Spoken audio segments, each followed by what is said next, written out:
আসসালামু আলাইকুম রহমতুল্লাহি ওয়া বারাকাতুহু নাহমাদুহু ওয়া নুসাল্লি আলা রাসূলিল কারীম আম্মা বা'দ قال الله تعالى أعوذ بالله من الشيطان الرجيم يا أيها الذين آمنوا كتب عليكم الصيام كما كتب على الذين من قبلكم لعلكم تتقون। মহান আল্লাহ রাব্বুল আলামিন বলেন, হে ঈমানদারগণ, তোমাদের উপরে সিয়ামকে ফরজ করা হয়েছে যেভাবে তোমাদের পূর্ববর্তী উম্মতদের উপরে সিয়ামকে ফরজ করা হয়েছিল, লাআল্লাকুম তাত্তাকুন, যাতে করে তোমরা আল্লাহর ভয় অর্জন করতে পারো, আল্লাহর তাকওয়া অর্জন করতে পারো। আল্লাহ রাব্বুল আলামিন অন্যত্র বলেন, শাহরু রমাদান আল্লাযী উনজিলা ফীহিল কুরআন হুদাল লিন-নাস ওয়া বায়্যিনাতিন মিনাল হুদা ওয়াল ফুরকান ফামান শাহিদা মিনকুমুশ শাহরা ফালিয়াসুম। যে ব্যক্তি, আল্লাহ রাব্বুল আলামিন বলেন যে এই রমজান মাসে আল্লাহ রাব্বুল আলামিন কোরআন অবতীর্ণ করেছেন হুদাল লিন-নাস, মানুষের হেদায়েতের জন্য, বায়্যিনাতিন মিনাল হুদা ওয়াল ফুরকান। এরপর আল্লাহ বলেছেন ফামান শাহিদা মিনকুমুশ শাহরা ফালিয়াসুম। সুতরাং যে ব্যক্তি এই রমজান মাসকে পাবে, রমজান মাসে উপস্থিত থাকবে বা রমজান মাসে জীবিত থাকবে, সেজন্য ফালিয়াসুমহু, সেজন্য এই মাসে সিয়াম পালন করে বা রোজা পালন করে। রাসূলুল্লাহ সাল্লাল্লাহু আলাইহি সাল্লাম বলেছেন, বুনিয়াল ইসলামু আলা খামসিন, ইসলামের স্তম্ভ হচ্ছে পাঁচটি। এক নম্বর হচ্ছে শাহাদাতু আল্লা ইলাহা ইল্লাল্লাহ ওয়া আন্না মুহাম্মাদুর রাসূলুল্লাহ ওয়া ইকামুস সালাহ ওয়া ইতাউজ যাকাত ওয়া সাওমু রমাদান ওয়া হজ্জু বাইতুল্লাহিল হারাম। নবী করিম সাল্লাল্লাহু আলাইহি সাল্লাম বলেছেন, বুখারী মুসলিম হাদিস, যে পাঁচটি হচ্ছে ইসলামের স্তম্ভ বা রুকুন, তার মধ্যে চতুর্থ হচ্ছে সিয়াম পালন করা, এই রমজান মাসে রোজা পালন করা। সমস্ত মুসলিমদের একমত, তারা ইজমা করেছেন, একমত হয়েছেন যে রোজা হচ্ছে এমন একটি ফরজ ইবাদত যে, এবং অবশ্যই ফরজ আল্লাহর পক্ষ থেকে, ইসলামের একটি রুকুন।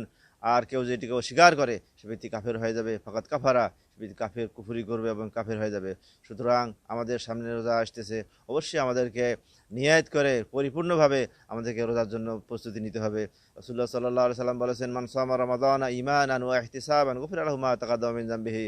নবী করিম সাল্লাল্লাহু আলাইহি সাল্লাম বলেছেন, যে ব্যক্তি ঈমানের সাথে এবং সওয়াবের আশায়, নেকির আশায়, আল্লাহর কাছ থেকে নেকি পাবে, এই উদ্দেশ্যে যে ব্যক্তি সিয়াম পালন করবে, রোজা রাখবে, গুফিরা লাহু মা তাকাদ্দামা মিন যামবিহি, তার পূর্বে সমস্ত গুনাহ খাতা আল্লাহ রাব্বুল আলামিন ক্ষমা করে দিবেন।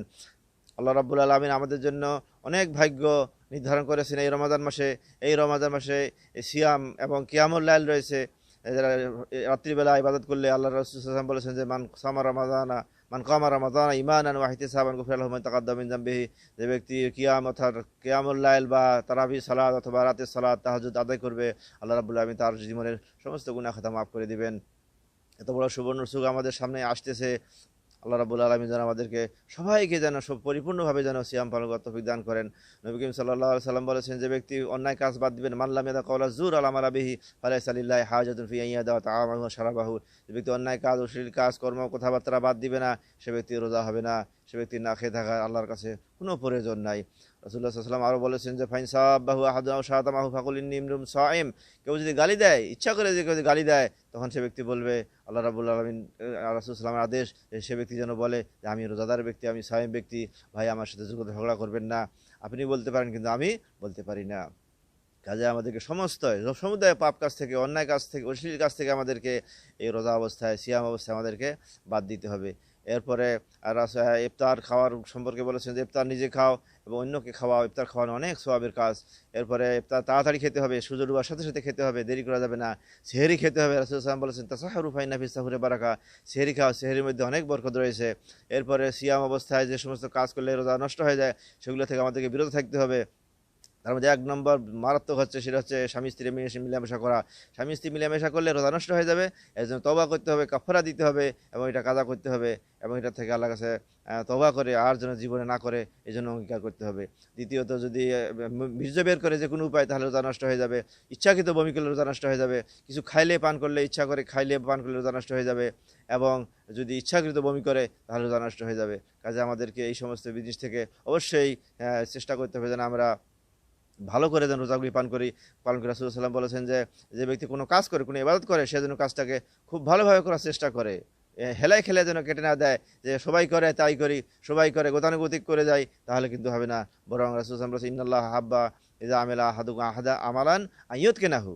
যে আল্লাহ রাব্বুল আলামিন পছন্দ করেন তোমাদের ওই কাজকে, যে ব্যক্তি সঠিকভাবে, নিখুঁতভাবে, পরিপূর্ণভাবে কাজ করে, সেই কাজটিকে আল্লাহ রাব্বুল আলামিন গ্রহণ করেন এবং পরিপূর্ণ করেন। এ সম্পর্কে আল্লাহ বলেছেন যে, আল্লাযী খালাকাল মাউতা ওয়াল হায়াতা লিয়াবলুয়াকুম আইয়ুকুম আহসানু আমালা।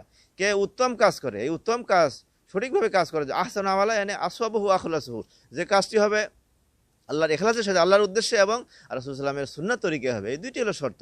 কাজে যে ব্যক্তি আল্লাহর জন্য ইখলাসের সাথে একনিষ্ঠভাবে এবং রাসূলের তরিকায় করবে, সেই কাজগুলি আমাদের পরিপূর্ণ হবে। তো আমাদের রোজা অবস্থায় আমাদেরকে অবশ্যই ভালোভাবে করার চেষ্টা করতে হবে। ৫ ওয়াক্ত সালাত আদায় করতে হবে রোজা অবস্থায়, শুধু রোজা রাখলেও হবে না, সাথে সাথে আমাদেরকে রোজাও সালাতও আদায় করতে হবে, ৫ ওয়াক্ত নামাজও আদায় করতে হবে। আল্লাহ রাব্বুল আলামিন যেন আমাদেরকে তৌফিক দান করেন, আমরা যেন রমজানের পরিপূর্ণতা রক্ষা করতে পারি, সিয়াম পালন করতে পারি, কিয়ামুল লাইল করতে পারি এবং সালাত প্রতিষ্ঠা করতে পারি। আল্লাহ যেন তৌফিক দান করেন। ওয়া আখিরু দাওয়ানা আলহামদুলিল্লাহি রাব্বিল আলামিন। আসসালামু আলাইকুম ওয়া রাহমাতুল্লাহি ওয়া বারাকাতুহু।